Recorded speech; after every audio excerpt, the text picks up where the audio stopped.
আজকের ভিডিওতে তোমাদেরকে দেখাবো শ্বশুর বাসায় যে কিভাবে বট পরিষ্কার করবো। আর এই কয়দিনে শুধু খাওয়া দাওয়া করেছে, তাও আবার সবগুলো অনেক মজার মজার খাবার, সবকিছু থাকবে আজকের ভিডিও। তো কালকে তো ফ্রাইডে ছিল, তাই আমি গেছিলাম আমার নানি বাসায়, আর আমার ভাবি বানিয়েছিল চটপটি। আর চটপটিটা খেতে এত বেশি মজা হয়েছিল, ও সবার জন্য বাটি সাজিয়ে নিয়ে এসেছিল। তো আমি একটা বড় বাটি দেখেই নিলাম। এটা অনেকদিন আগের একটা ক্লিপস। আমি আব্বুর সাথে ব্যাংকে যাচ্ছিলাম, আমার একা একা গেলে সব ঠিকই থাকে, আর আব্বুর সাথে গেলে আমি এটা ওইটা শুধু ভুল করি। আমাদের কার কার এমন হয় যে নিজে নিজে একটা কাজ করলে ওইটা ঠিকই থাকে, আর আব্বু আম্মুর সামনে করতে গেলে যত ভুল সব হয়, বিশেষ করে আব্বুর সামনে করতে গেলেই ভুল হয়। আমার সাথে তো সব সময় এমন হয়। যাই হোক, আজকে সন্ধ্যার সময় চা বানাতে যেয়ে দেখি আমার মা বট পরিষ্কার করছে, আর আমাকে বলছে দেখ দেখে শি পরে কি খাবি, আমি তো আর সব সময় বেঁচে থাকবো না।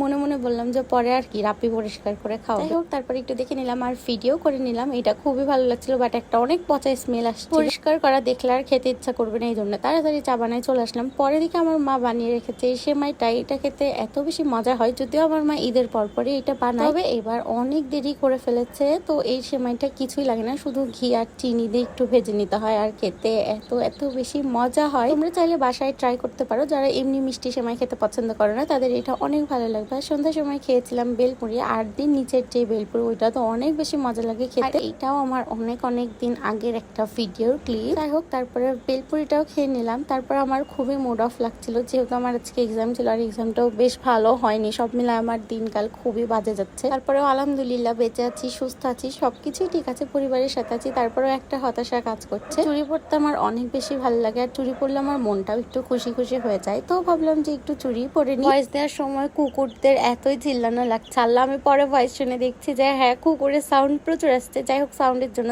পরশুদিন খেয়েছিলাম এইরকম একটা বাটার দিয়ে ডুবানো বান। আমার তো এটা খেতে অনেক বেশি ভালো লাগে ছোটবেলা থেকে। তোমরা কে কে পছন্দ করো অবশ্যই কমেন্ট করবো। আজকের ভিডিও পর্যন্ত, আবার দেখাবে নেক্সট ভিডিও। তাহলে